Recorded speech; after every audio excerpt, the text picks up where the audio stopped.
2 જગ્યાએ બતાવ્યું હતું ડોક્ટરે, 2 જગ્યાએ ઓપરેશનનું જ કીધું. તે તમને ઓલી પેલા જિજ્ઞાસાબેન જે છે તમારા પાર્ટનર એને કીધું એટલે નકર ઓપરેશન અત્યાર સુધી કરાવી નાખ્યું હોત. એની મને દીદીએ કીધું હતું પણ હું માનતી નહોતી, મેં માન નથી જાવું એમ. તો એ કહે તો તારું ઓપરેશન આવશે, પણ એને મને બહુ કોશિશ કરી. ઘરે આવીને ખુદ કહી ગઈ મને, એટલે હું આવી.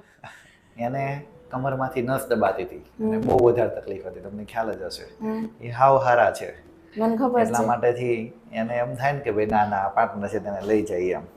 નકર એનું એને મને બહુ કોશિશ કરી કે એકવાર તું આ લે, કે ખાલી કે તું કાંઈ નહીં, ખાલી તું જોઈ જાય કે એકવાર તું આ લે કે મને કે. હા, તમે એકવાર જો તો તમને ખબર પડી જાય કે ના ના કેમ થશે એમ. આવી ને ત્યારે મને હાથમાં રગ ખેંચાતી અને ખાલી ચડતી, એટલે પકડાતું નહીં, હાથ ધ્રુસતો થતો. આખા હાથમાં દુખાવો થતો? હા, આખા હાથમાં અહીંથી થતો. હા, ડોકમાંથી ચાલુ કરીને આખા હાથમાં દુખાવો થતો, ખાલી ચડતી, કઈ પકડાતું નહીં. હા, અને હવે તો ગમે એટલું કામ કરવું બહાર દે તો કઈ થતું નથી. ખાલી કેટલી વિઝિટ થઈ? 2 વિઝિટ થઈ, આજે 3જી છે, બરાબર ને?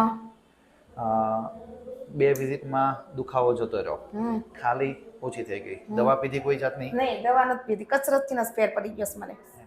દવા વગરનું આ કરાય એમ? ઓપરેશન એની દવાઈ નહીં? હવે ઓપરેશન કરાવે, હવે કસરત જ કરાય. દવાઈ નહીં, ઓપરેશન એની ટૂંકા ગાળામાં તરત વહીવટ. હા, વગર દવાઈ. બહુ સરસ. હાલો.